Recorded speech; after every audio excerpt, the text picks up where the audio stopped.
vlog.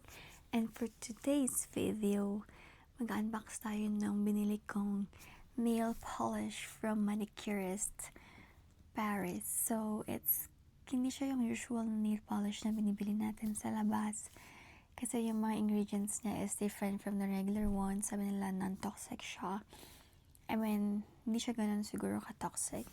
And meron silang two types or two kinds. Isa is yung green flush, I think.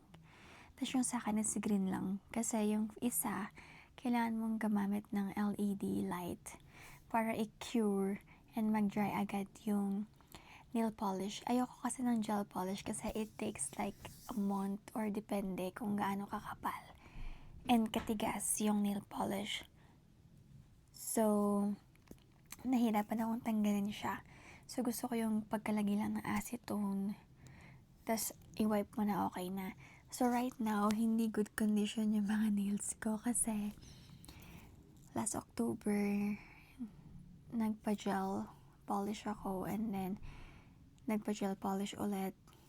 Kasi nga, meron akong special like event sa life na nangyari and then meron pa siyang natiran para mga crack na and nung Thanksgiving sa church, so nag-decide ako na i-nail polish at gamitin na yung binili ko kasi na-stuck na siya sa room and nilagyan ko sila ng nail stickers pero natanggal na sila, pero yan sila ngayon. So pakita ko na sa inyo. So eto siya.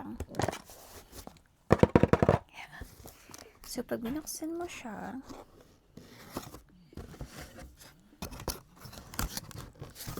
ganito siya.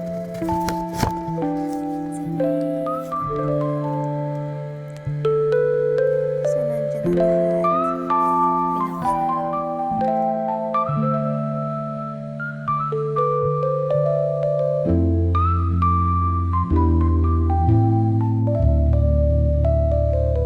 So buksan na natin. And yung mga inabil ko kasing nail polish, tatlo. Yeah, may pink, may white, and yung red. So, sana kumuha na lang din ako nung brown kasi parang ang ganda ng brown. So, eto yung nakuha ko. Green, and then white, and not green, red. The snow, yun daw is dark pansy. Eto, hindi ko pa na-try pink. So, magpipink siguro ka sa New Year's Eve. And then, next naman is, meron silang nail polish remover without acetone. So, madidissolve niya yung nail polish na meron ako. So, sinecure talaga nila. So, tatanggalin ko na siya kasi tapon ko na yung box. Then, pag in-avail, meron kasi silang promo ng Black Friday. And, ito yung set na gagamitin mo. So, meron siyang nail prep, meron din siyang base coat, then yung ng nail polish, and then yung top coat, then yung drying drops. Ang cute lang ng drying drops kasi talagang parang i-moisturize niya yung nails mo. So, ayan sila. Then, meron instruction paano gamitin. And meron na siyang French. So, the clean formula that cares for nails and the planet. So, clean formulas, easy application, easy drying siya. Tapos, it will last 7 days. Kasi nga, ito lang yung kinuha ko, yung medyo mild lang. Pero yung flush kasi is yung ginagamitan mo ng light. So, nag-last siya ng a month. Tapos, made in France siya. So, ayun lang yung easy step. Meron silang bibigay along with that small box. So, ito yung base coat. Then, ito yung top coat. So, after mag-nail polish. So, ito yung nail prep, I guess.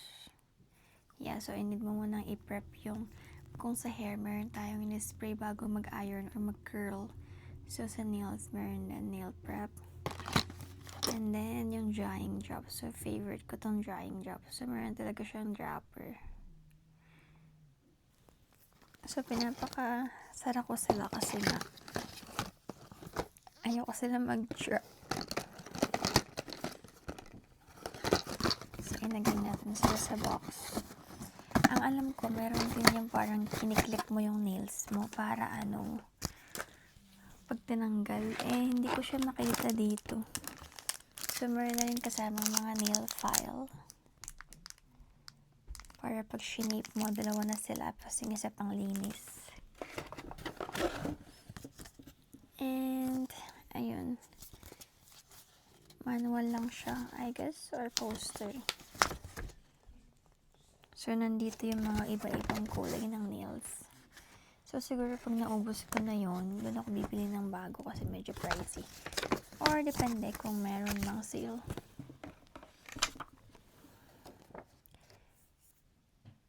So, yan lang. Ang cute lang ng box kasi pink.